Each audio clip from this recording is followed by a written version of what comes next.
Hello and welcome to the NDTV Dialogues, a conversation of ideas. This week, India celebrated a major milestone, what philanthropist Bill Gates called one of the most impressive achievements in global health ever. India is now polio-free. This from a country which in just as recently as 2009 had almost half of the world's population of polio patients. What are the lessons we must learn from this incredible success? And how do we make sure that this is not an isolated achievement in a country where health indicators are still so dismal?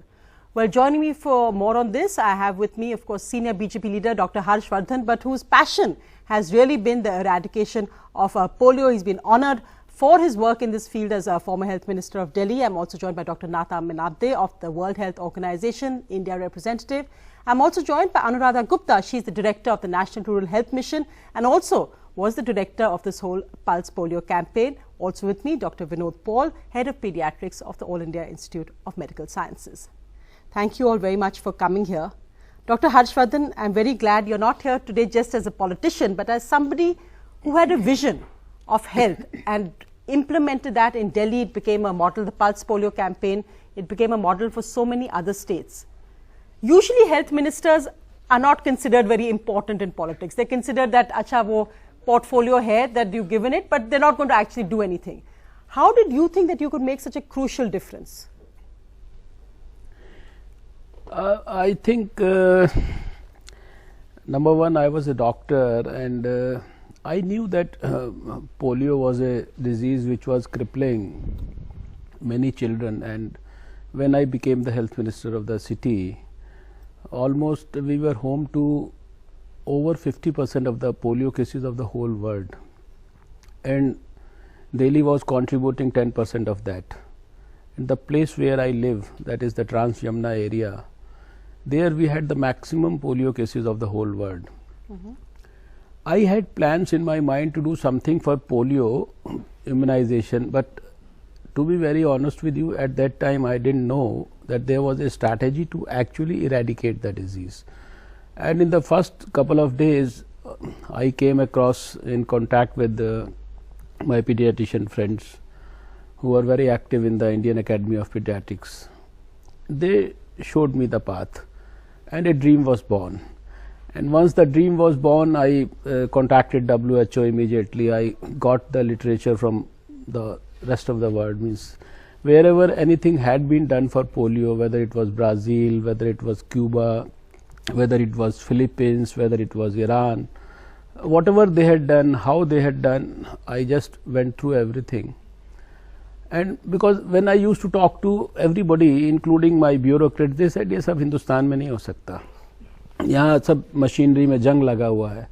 तो at that point of time I said, if India can hold elections, if India can provide ballot paper to every citizen who is above 18 years of age, simultaneously on one single day, with all the machinery involved in that, why can't the same India provide 2 drops of polio vaccine to every child in the vicinity of his house? And that's how we started. We started with a core group of 4 or 5 people, where I had my health secretary with me, 2 pediatricians and a professor of management. And we started from that and then started expanding it. It became a core group of 15, then we added 70 people from 70 constituencies, it became 85, then 105, and we never looked back. I think if I recall, we had organized over 400 organizations of the city. Practically everyone you could imagine of, whether it was a Gurdwara or it was a temple or it was a church or whether it was a mosque or whether it was a policeman or a scout or a school child or a college student, Anganwadi, health worker, doctor, everybody. People used to say, these doctors, you can't expect them to go to a polio kendra at 5 o'clock in the morning. Then the Rotaries were involved, and of course WHO was there to give us all the guidance and all those things, UNICEF people. So virtually everyone got involved. It took almost 9 months of planning, working day and night, involvement of everybody. And I still remember that a few days before the 2nd of October 1994, we had plague in the city. And everybody said, even at one point of time, WHO said, "Doctor, why don't you postpone it? This plague thing is going to affect everything adversely." But we had done the preparations so meticulously. We had involved everyone so much that we were very confident about it. So we said we are not going to postpone it due to any reason whatsoever it may be. And it was done on the 2nd of October 1994. That was the birthday of the father of the nation, Mahatma Gandhi. And on that single day, first time when it was done in the country, yes, 1.2 million children got vaccinated at 4,000 polio kendras. And all the doctors, senior doctors, they were working in the streets. I always feel proud of them. I always feel proud of my health workers and bureaucrats, everyone. Whosoever, we said, if you don't rise to the occasion, the future generation of children will never forgive you. And my experience of all that is that there is an inherent goodness in every human being. It may be dormant, you have to motivate it. You have to use that energy which may not be used for a positive activity in the positive direction. I still remember a child, we had made these polio Sainiks, the polio Sena in the school. I still remember a child in Mangolpuri whom we had asked only to bring 10 children to the polio kendra, because we gave a homework to every child in the school to bring 10 children to the polio kendra. This child brought 346 children throughout the whole day. So that was the type of enthusiasm that we could see. No, that's really the wonderful, I mean, that first-hand experience is really wonderful. And Anuradha Gupta, I want to bring you in on that, because the success stories, the scale of the success stories across India are really staggering. And I think one, the fact that it was apolitical, you've seen to bring in state governments from different political parties, to bring in different religions. Dr. Saab mentioned, of course, about mosques, churches, but in Western UP and other areas, conservative areas, there was huge resistance in the beginning. Tell us, in your experience, what the biggest challenges were and what the biggest achievement for you was of this. And we'll then get in Dr. Paul as well. See, I think the biggest challenge was one of scale and magnitude.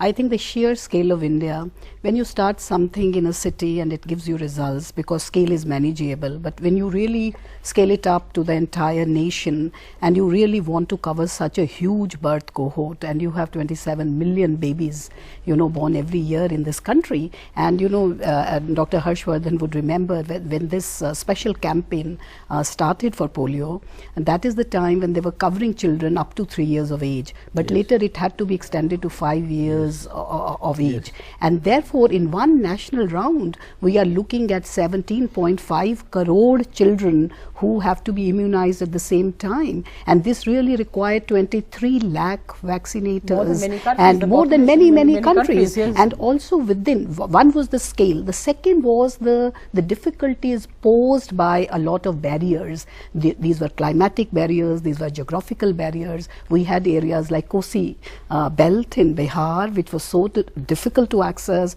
We had hills, we had other riverine areas, and we had deserts, and we had forest areas. And how do you reach all those children on the same day at the same time? And I think that indeed was a very big challenge.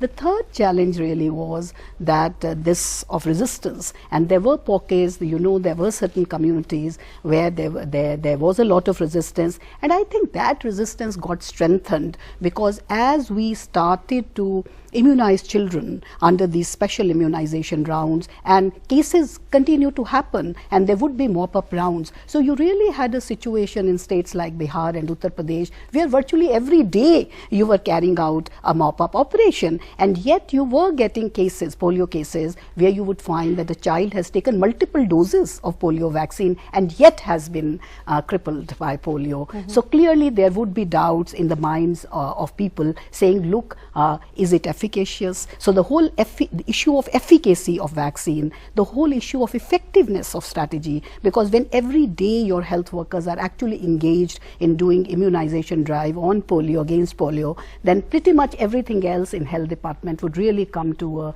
grinding halt. So this whole question about that, and there were clearly, you know, myths that children get impotent if they are given vaccine and things like this. So I think that indeed was a very big challenge. That was one of communication. So I would say scale, I would say diversity, and I would say the communication challenge really were the three very big challenges in India. And the fourth one really was that we did have issues with polio vaccine, because, you know, we had trivalent polio vaccine, and then P2 was gone quite early on, and we still had two strains, P1 and P3 of polio, that persisted. However, we came up with this wonderful, innovative, monovalent polio vaccine. But once you started to give that, you know, you gave P1, then P3 went up, and P3 and P1. So it was a very difficult situation. And I think this whole challenge of innovating on vaccine, what is the vaccine, you know, which finally led to the discovery and development of bivalent polio vaccine, which gave us very good results. Oh, that's an interesting point which I'll bring up, but I just wanted to bring in Dr. Minabde as well, because of course the World Health Organization has been part of this whole drive in a sense from the beginning. And this week you had Dr. Chan also make the point that India's success story is an example to the rest of the world in this achievement. What do you think is the biggest lesson that India has for other countries? And also, when you look at the formidable challenges ahead for India and its health system, the number of children who are still dying of diarrhea and pneumonia, for instance, what do you think is the biggest lesson India has to learn as well from this? Well, I think WHO indeed has been accompanying the efforts of the government in this major undertaking, and we have at all stages looked at some of the issues which perhaps government was not especially focusing on, or we were doing it in such a combined manner that WHO could add value where there was a need in particular for WHO to come in. One of the important engagement that we have had was on the part of surveillance and monitoring and evaluation. So we have been, I think, an effective partner in terms of generating evidence, feeding the program in such a way that they could make strategic changes and decisions how to change intervention, what other innovative strategies need to come on board. And that required actually not just surveillance of every child who would get paralyzed from polio or not from polio, from any cause actually, and then to investigate it, to ensure that all these stool specimens are getting delivered to the laboratories. And then we had to ensure that the laboratory quality of laboratory testing is actually credible and reliable, so that required accreditation from WHO, a lot of capacity building in the field. So those support kind of activities to help government to achieve indeed this massive scale of intervention. And that has been a very important lesson, that it is not as simple as catch the child, give the drop and finished. It's not like that, because the very substantive research studies which have been undertaken in India and had fed actually not only into Indian strategies but also at the global polio endgame strategic plan, they have shown that you have to constantly watch what the virus is doing, how it is changing, what are the new developments, how the immunity is changing. And for that, I think WHO has been very useful partner, contributor to this major endeavor. And I believe this is a lesson to be learned, that every policy, especially in health, if you want to be effective and to reach long-lasting results, you really need to look at evidence, you have to look at research, you have to monitor independently and as objectively as you can. And that, I think, has been, for me, as I have worked in many countries of the world, and I've seen many more affluent governments looking at polio surveillance in Europe, for example, and we have been surprised how low level of monitoring and surveillance has been even in the countries who have long time ago eradicated polio. And I'm talking at the best, most developed countries in the world. And here in India, it has been really a very specific effort. Watch it, watch every case, check every occasion, look at every laboratory so that contamination doesn't happen. So I think it has been very rigorous monitoring and surveillance, which is very important also for all the other diseases, be it TB or be it measles or be it any other.